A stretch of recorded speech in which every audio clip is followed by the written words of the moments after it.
It's so hard to say goodbye to yesterday.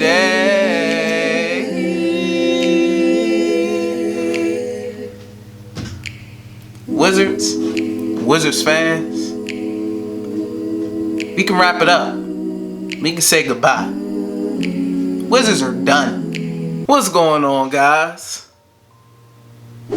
Now today, I'm here to talk about these 3 games. They got a game today, but I'm here to talk about these 3 games from the Wizards that we've all seen so far and my thoughts on them. Now, going into this, we all knew, especially with Bertans and Beal, opting out, we all knew this was going to be pretty much just a development type thing. But what I'm seeing so far, it's not looking good. And the issue, and I'm not saying that because they're losing. We all knew that they were going to lose. We all knew this. It's what I'm seeing throughout these losses. Now, there is like bits and pieces of positives that are happening throughout the games, but I'm seeing a lot of negative stuff as well. For instance, defense. The effort's there, but it's like they can never get a stop when they need to get a stop. Nobody can stay in front of their man. It's a lot of players that be out of position. It's just a bad look. It's a bad look. Offensively, at times it's a lot of iso ball. It's not a lot of flow to the offenses. Ish Smith dribbling and taking up ISO shots. Since when was Ish Smith ever an ISO player? Now I understand because he's used to having Bill and Bertans or whoever, to pass to and get open. But with that talent gone, other people got to pick up the offense.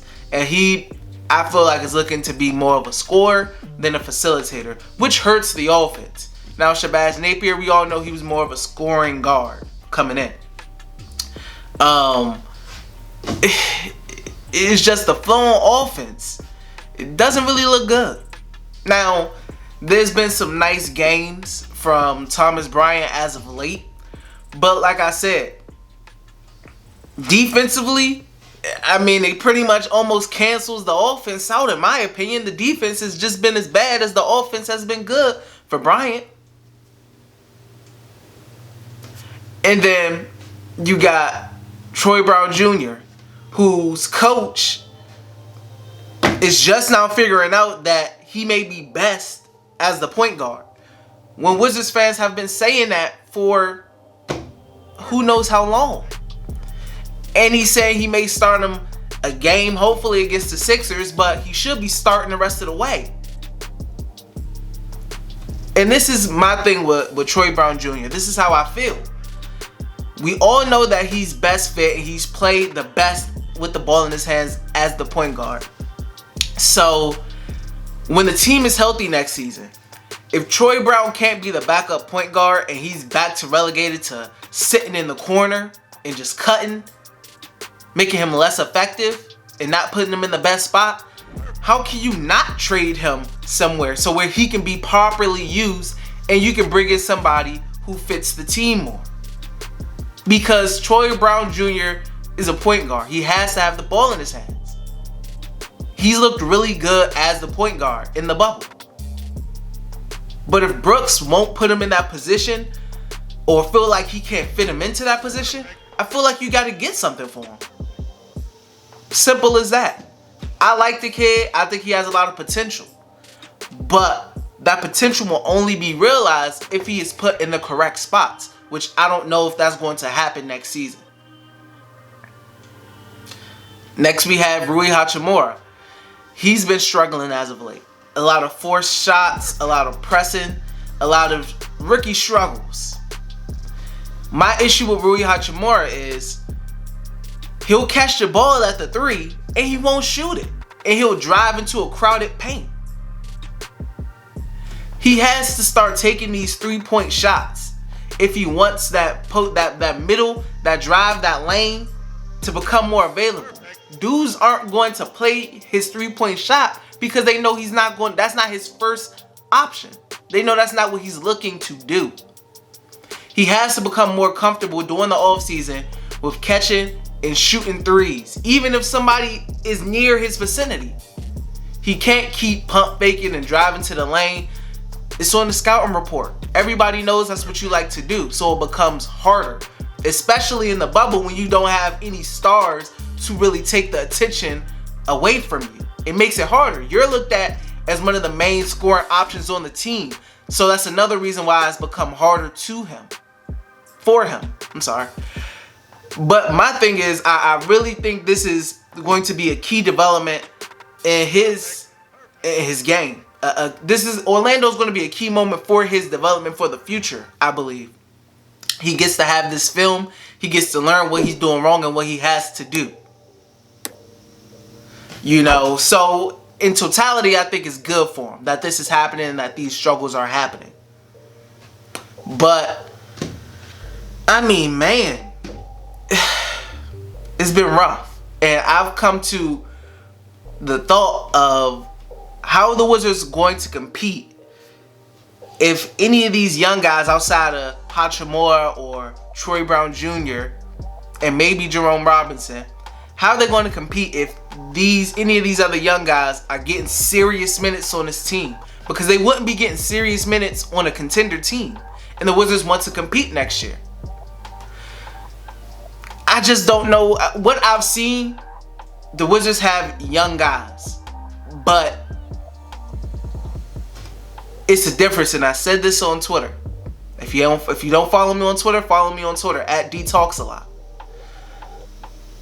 I said this on Twitter. There's levels to young talent. The Wizards have young talent, yes, but it's not Miami Heat young talent, Denver Nuggets young talent, New Orleans Pelicans young talent, Where these kids are really good and can help your team like when you're trying to compete. The Wizards have a lot of young talent, but a lot of them are end of the bench type guys, low minute guys. They have Hachimura, who has starter potential. Troy Brown Jr., if put in the right spot, a good rotation piece. And Jerome Robinson, depending on if his shot is falling, a nice rotation piece. Potential nice rotation piece. Everybody else, Thomas Bryant is nice offensively, but his defense, in my opinion, is too lackluster for him to garner any big minutes on a contending team outside of little reserve minutes. I mean, Mo Wagner, no, bench guy. Schofield, G Leaguer. I mean, that's just what it is. So what I've seen is pretty disappointing. Not, like I said, not because of the losses. We knew they were going to lose. But because of the things that I've seen within these losses. There's been positives, like I said, but there's been a good amount of negatives. And Tommy has to figure out what he's going to do in the offseason with some of these guys. Who's going to get moved, etc. Because we can't have Isak Bonga starting and expecting to make noise in the East. You just can't. Sorry. You can't. And I'm sorry I didn't even bring up Bonga. Bonga he's had moments, but in my opinion, he's not ready to, contribute to a team that's trying to win right now. He's still, in that development phase. He's not really he's not getting big minutes. Nowhere. He's a end of the bench type of guy right now. So, and I'm going to make a video on the Wizards offseason needs. That's probably going to be my next video. But I just wanted to give an update on how I feel from what I've seen so far from the Wizards in these 3 games. I would love to hear what you guys think. I would love to hear how you guys feel about the Wizards and how they plan about their young talent and what you think may need to happen with them, or if you feel differently, if you feel like they can contribute. I would love to hear it. So that's all I got to say about it right now, guys. We'll see what happened against the 76ers today. And I'm going to catch you guys later. Peace.